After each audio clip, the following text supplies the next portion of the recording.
ശ്രീ ബിനു ചുള്ളിയിൽ കേൾക്കാമെങ്കിൽ പുതിയ കമ്മിറ്റിയുമായി ബന്ധപ്പെട്ട പ്രഖ്യാപനം വന്നിരിക്കുന്നത്, അങ്ങയുടെ പ്രതികരണം എന്താണ്? സന്തോഷം. പാർട്ടി ഇതിനു മുമ്പും ചെറുതും വലുതുമായ ഒത്തിരി ഉത്തരവാദിത്തങ്ങൾ എന്നെ ഏൽപ്പിച്ചിട്ടുണ്ട്. ഇതും പുതിയൊരു ഉത്തരവാദിത്തം മാത്രമാണ്. ആ ഉത്തരവാദിത്തം ഭംഗിയായി നിറവേറ്റാൻ കേരളത്തിലെ മുഴുവൻ യൂത്ത് കോൺഗ്രസുകാരുടെയും സഹായത്തോടെയും പിന്തുണയോടും മുന്നോട്ട് പോകും. ഇപ്പോൾ താങ്കളുടെ പേര് നേരത്തെയും പല പദവികളിലേക്ക് പറഞ്ഞു കേട്ടിരുന്നതാണ്. അതേസമയം തന്നെ യൂത്ത് കോൺഗ്രസ് അധ്യക്ഷ പദവിയിലേക്ക് അബിൻ വർക്കിയുടെ പേരുണ്ടായിരുന്നു, KM അഭിജിത്തിന്റെ പേരുണ്ടായിരുന്നു, താങ്കളുടെ ബിനു ചുള്ളിലിന്റെ പേരുണ്ടായിരുന്നു, ഒപ്പം OJ ജനീഷിന്റെ പേരുണ്ടായിരുന്നു. ഈ OJ ജനീഷിന്റെ പേരിലേക്ക് എത്തിയത് അത് താങ്കൾ പ്രതീക്ഷിച്ചത് അതോ അപ്രതീക്ഷിതമാണോ? താങ്കൾ വർക്കിംഗ് പ്രസിഡന്റായി പ്രഖ്യാപിക്കപ്പെടുന്നു, അതേസമയം OJ ജനീഷാണ് പ്രസിഡന്റ്.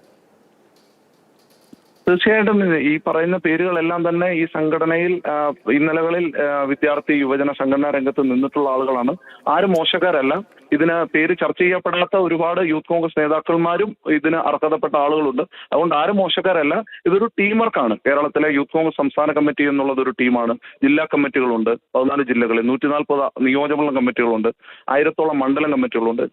അത്തരത്തിലാണ് സംഘടനാ പ്രവർത്തനം. അതുകൊണ്ട് ഇന്നയാള് വന്നത് ഒരാൾ മോശം അങ്ങനെ ഇല്ല. ഇതെല്ലാവരും ഒറ്റക്കെട്ടായി തന്നെ സംഘടന എന്നുള്ളതിലേക്ക് മുന്നോട്ട് പോകും.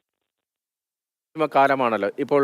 KSUവിൽ യൂണിറ്റ് തലത്തിൽ ആരൊക്കെ പ്രവർത്തിച്ചു, ജില്ലാതലത്തിൽ ആരൊക്കെ പ്രവർത്തിച്ചു, DYFIയിൽ യൂണിറ്റ് തലത്തിൽ ആരൊക്കെ പ്രവർത്തിച്ചു, അല്ലെങ്കിൽ ജില്ലാതലത്തിൽ ആരൊക്കെ പ്രവർത്തിച്ചു, ഇതൊക്കെ ഇപ്പോൾ അതിനും അപ്പുറത്തേക്ക് സമൂഹ മാധ്യമങ്ങളുടെ കാലമാണ്.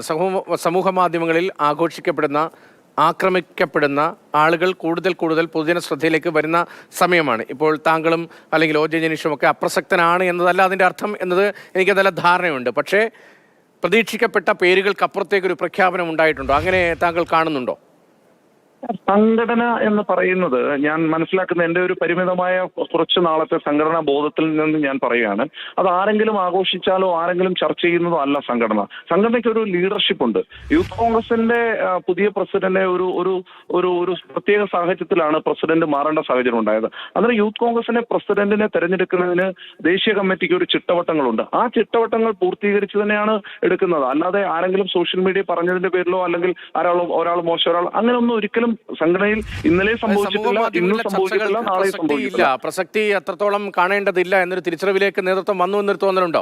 ഇപ്പോൾ നേരത്തെ സമൂഹ മാധ്യമങ്ങളിലെ ചർച്ചകൾക്കും പ്രചരണങ്ങൾക്കും അടിസ്ഥാനത്തിൽ തീരുമാനങ്ങൾ എടുക്കുന്നു എന്ന പഴിയൊക്കെ കേട്ടിട്ടുണ്ട്. അത് KSUവിലുണ്ട്, യൂത്ത് കോൺഗ്രസിലുണ്ട്. അങ്ങേക്ക് ചിലപ്പോൾ പരസ്യമായി പറയാൻ കഴിയില്ല എന്നതേ ഉള്ളൂ. ഞാൻ ചോദ്യം ഒന്നുകൂടെ ഒന്ന് റിപ്പീറ്റ് ചെയ്യാം.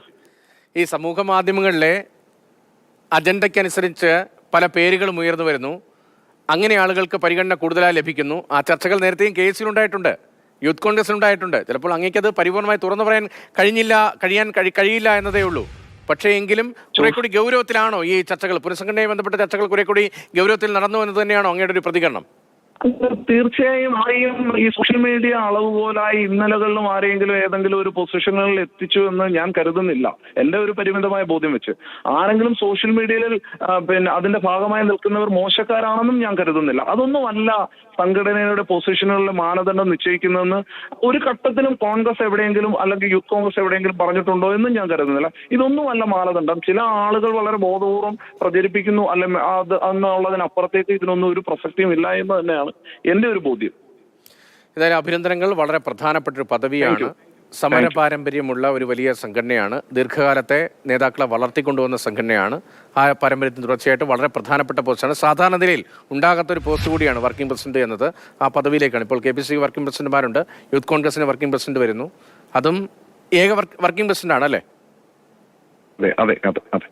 ഏക വർക്കിംഗ് പ്രസിഡന്റാണ്. അത് വളരെ പ്രധാനപ്പെട്ട ഒരു പദവി തന്നെയാണ്, അക്കാര്യത്തിൽ ഒരു സംശയമില്ല. സംസ്ഥാന പ്രസിഡന്റ്, വർക്കിംഗ് പ്രസിഡന്റ്, സാധാരണയിൽ സംസ്ഥാന പ്രസിഡന്റും സെക്രട്ടറിമാരും വൈസ് പ്രസിഡന്റുമാരും ഒക്കെയാണ് യൂത്ത് കോൺഗ്രസിന്റെ സംഘടനാ സംവിധാനത്തിൽ വരിക. അപ്പോൾ വർക്കിംഗ് പ്രസിഡന്റ് വയ്ക്കുക എന്ന് പറയുമ്പോൾ ഇപ്പോൾ കഴിഞ്ഞ 2-3 ടേമായി ഇടക്കാലത്തും ഉണ്ടായിരുന്നു. KPCക്ക് വർക്കിംഗ് പ്രസിഡന്റ് വന്നു. അങ്ങനെ വരുമ്പോൾ അത് വളരെ പ്രധാനപ്പെട്ട ഒരു പദവിയായി തന്നെയാണ് വരുന്നത്.